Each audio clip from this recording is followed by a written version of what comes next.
La vidéo, si alors, je suis pas sûre que vous allez aimer hein, ce que j'ai à dire. Je suis pas sûre. On est tous au courant des nouvelles politiques par rapport au Mali. Et je pense que tout Africain qui est raisonnable dans sa tête, qui est panafricain, qui aime son continent, devrait se mettre derrière le Mali. Ça, c'est le minimum. On a suivi le coup d'État qui a eu lieu, il y a de cela quelques jours. On a suivi ce qui se passe du côté du Burkina Faso et dans plusieurs autres pays, hein, pas à tout prix médiatisés, mais il y a un réveil de la jeunesse africaine. Nous sommes ce que j'aime bien appeler une génération décomplexée. Nous ne regardons plus à tout prix l'occidental, pour ne pas dire le blanc, comme notre maître. Nous sommes au courant de qui nous étions, donc nous sommes au courant de ce que nous sommes capables de faire. Ça, c'est sûr. Quelle a été la belle surprise quand j'ai réalisé que Assimi Goïta est dans la trentaine. Donc, c'est ce qu'on appelle les millennials. Les millennials sont ceux qui sont nés entre 1981 et 1996. Donc, on parle là d'une génération très connectée, une génération qui est très souvent sur les réseaux sociaux, qui a vie d'information, qui va chercher cette information, qui va se décoloniser dans la tête parce qu'on reconnaît premièrement qu'on est colonisé, on reconnaît qu'on est assujetti, disons-le, et on va se décoloniser dans la tête. Donc, bravo à cette génération-là. Bravo, bravo. Maintenant, et c'est là où on va me chicoter. Et c'est pour ça qu'il dit qu'il devrait y avoir plus de femmes sur YouTube qui disent les choses du business sur YouTube. Parce que nos positions souvent sont assez différentes. Et je pense que c'est dans cette différence-là qu'on va trouver justement la zone où on pourra s'accommoder. Maintenant, on a dit toutes ces affaires-là. Oui, oui, la politique, oui, la France doit partir, oui, ceci, oui, cela. Bon, regardez ce qui se passe. Je suis arrivée au Sénégal hier ou avant-hier. Et de l'aéroport de Thiès à Dakar, quand on circulait, j'ai vu plusieurs projets dans l'immobilier. C'était super. Je vois les bâtiments, les choses modernes. La dernière fois que je suis venue, c'était en début 2020. Je devais normalement revenir à la fin 2020. Je n'ai pas pu le faire. Je devais revenir l'année passée. Je n'ai pas pu le faire. Bref, je suis revenue. Ça fait à peu près 1 an et demi. 2 ans. Même pas 1 an, 2 ans, je ne suis pas venue au Sénégal. Puis là, je vois que le Dakar est en plein essor. C'est-à-dire il y a des projets qui prennent jour. Il y a des immeubles super modernes, le genre d'immeubles que nous on a à New York. Il y a même des immeubles qui surpassent les immeubles qu'on a à New York ici à Dakar. Maintenant, me voici qui m'assoit avec une de mes connexions. Vous savez, le genre de connexion qui ne veut pas être vue. Et ça, les Sénégalais sont très connus pour être des gens super discrets.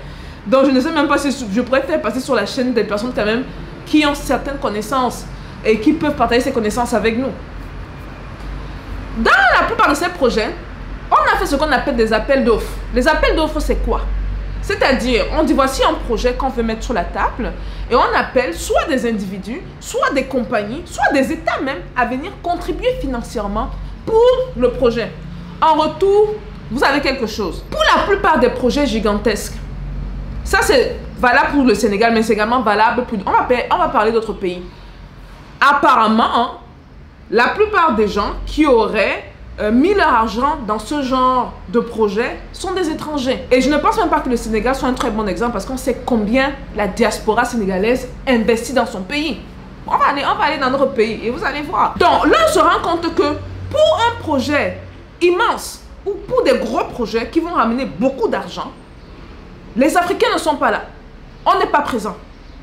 En d'autres mots, qu'est-ce que ça veut dire? Parce que c'est bien de parler politique, mais ici, là, on doit parler économie, argent, business. Ça veut dire tout simplement que ces étrangers qui sont venus injecter leurs capitaux vont se faire beaucoup d'argent et dépendamment des clauses du contrat, peuvent même se rassurer à avoir l'argent sur le long terme. En d'autres mots, nous développons nos pays, pas pour nous, mais pour eux. Je vais du côté de la Côte d'Ivoire qui est un exemple parfait. Et je pense que tous les Ivoiriens conscients le savent. Ils savent que l'économie du pays là, bien que le pays soit beau, qu'on se dise nos vérités, l'argent va dans les poches de qui? Et au moins si cet argent restait en Côte d'Ivoire, ça allait aller. L'argent va dans les poches des Libanais, des Chinois, des Français, tout sauf les Africains. Et le pire, l'argent sort du pays. Donc les gars, c'est bien beau hein. Quand on a dit que oui, tel doit partir, tel doit faire ceci. Mais où est notre part de responsabilité dans tout ça? Et ce que je dis ici, ce n'est pas pour dire que ceux qui sont dans la politique ne devraient pas continuer. Vous connaissez mon approche africaine. Je l'ai dit dans le passé, je le répète, je suis africaine. Dans l'africanité, on ne s'oppose pas. On comprend la complémentarité. On comprend l'importance des acteurs politiques. On comprend l'importance des activistes, des panafricains. Mais nous qui sommes dans l'aspect économique, dans la recherche de l'argent, parce que c'est nous qui devons justement aider nos économies, qu'est-ce qu'on fait? Est-ce qu'on suit les activistes politiques? Parce que ce qu'ils font, ils le font bien. Maintenant, nous là, est-ce qu'on est seulement dans le bavardage? L'homme ou la femme d'affaires devait être sur la scène économique. On est où? Je vous prends un autre exemple. Avant de quitter le Cameroun, on m'a fait part d'un appel d'offres parce que beaucoup de Camerounais de la diaspora ne savent pas ça, où l'État voulait lever des fonds. Et les appels d'offres souvent sont effectués par l'État pour des projets. Et personnellement, moi je connais des gens très proches qui ont eu à mettre leur argent dans les appels d'offres, qui ont recoupé leur argent avec des investissements ou qui ont des parts dans le projet. Où est maintenant la diaspora? Et j'indexe la diaspora parce que le pouvoir économique de nos pays est détenu par la diaspora. On le sait. L'argent là, la diaspora a l'argent. Donc on fait des appels d'offres ainsi. Où sommes-nous? Où sommes-nous juste dans les bavardages de chaque jour? Cette vidéo, c'est donc pour nous indexer, les gars. C'est bien de parler, mais nous ne sommes pas des politiciens. Juste un instant. Donc c'est bien de comprendre les acteurs politiques, mais c'est encore mieux pour nous d'être sûr que nos économies restent entre nos mains. Ça sert à quoi d'avoir de belles routes, de belles maisons, si on se rend compte que, au final, ce n'est pas nous qui détenons tout ça? Est-ce que ce n'est pas ce que j'appellerais une économie de pacotille, juste pour briller, pour dire aussi qu'on se développe? Mais est-ce qu'on se développe vraiment? Ou est-ce que ce sont les autres qui nous développent? Et dans ce développement-là, au moins si ça nous était profitable, j'allais comprendre. Mais qu'on développe et qu'en plus, l'argent qui est fait à travers ce développement ne reste pas dans nos poches, il y a un problème. Il y a un problème. Ici, c'est parlant de business. Le gouvernement malien sait que la plupart des acteurs économiques sur la scène, dont moi, a notre support et notre soutien, ça c'est sûr. On invite la plupart des autres États africains courageux, parce que ça prend beaucoup de courage, à suivre leurs pas.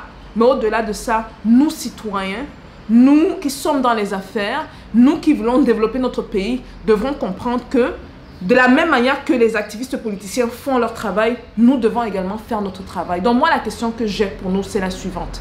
Lorsqu'il y a donc des appels d'offres, lorsqu'il y a de gros projets d'investissement qui sont mis sur la table et où l'accès est donné